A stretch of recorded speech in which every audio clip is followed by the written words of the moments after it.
വളരെ പ്രധാനപ്പെട്ട ഒരു വാർത്ത വരുന്നുണ്ട്. ബ്രേക്കിംഗ് അലാറം മുഴങ്ങിക്കഴിഞ്ഞിരിക്കുന്നു. നമുക്കൊപ്പം ഉള്ളത് ശരണാണ്. എന്തോ ഒരു വലിയ വാർത്തയുണ്ട് കേട്ടോ. അപ്പോൾ Sharan, very good morning Sharan. Breaking alarm മുഴങ്ങിക്കഴിഞ്ഞു. ശരണിന് വേണ്ടി എന്തോ ഒരു വളരെ പ്രധാനപ്പെട്ട കാര്യം അറിയിക്കാനുണ്ടെന്ന് തോന്നുന്നു. എന്താണ് ശരൺ?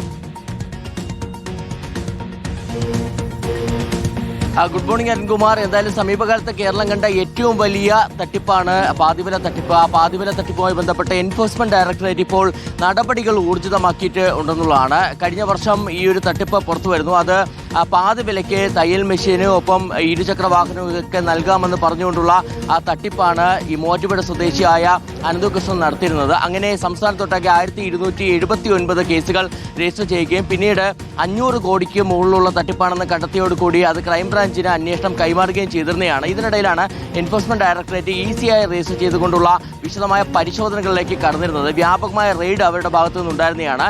ഇപ്പോൾ കഴിഞ്ഞ ദിവസം ഇതിലെ മുഖ്യ പ്രതിയായ അനന്തകൃഷ്ണനെ മൂവാറ്റുപുഴ ജയിലിലെത്തി ED സംഘം ചോദ്യം ചെയ്തിരിക്കുന്നു എന്നുള്ളതാണ്.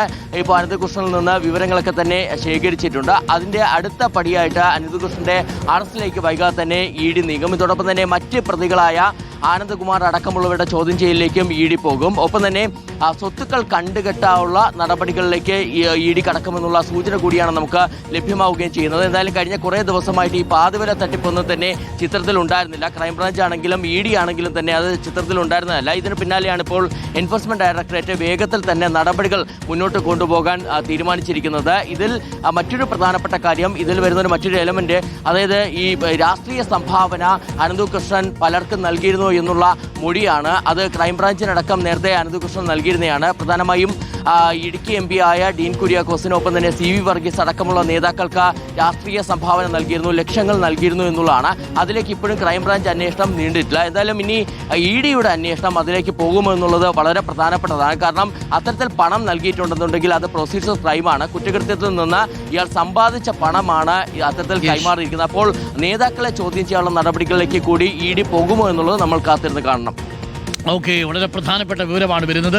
ED കൂടി പാതിവില തട്ടിപ്പിൽ വരുന്നു. മുഖ്യപ്രതി അനന്തകൃഷ്ണനെ ജയിലിലെത്തി ചോദ്യം ചെയ്തിരിക്കുന്നു. പ്രതി ചേർക്കും എന്നുള്ള വിവരമാണ് ഇപ്പോൾ വരുന്നത്. ഇനി വലിയ പാടാണ് ഇറങ്ങി വരാൻ. വലിയ തട്ടിപ്പാണ് നടന്നിരിക്കുന്നത്. എത്രയെത്ര കേസുകളാണ്. ഒന്നിൽ നിന്ന് പുറത്തിറങ്ങുമ്പോൾ അടുത്ത കേസ്. മൂവാറ്റുപുഴയിലെ ജയിലിലെത്തിയാണ് അനന്തകൃഷ്ണനെ ചോദ്യം ചെയ്തത്.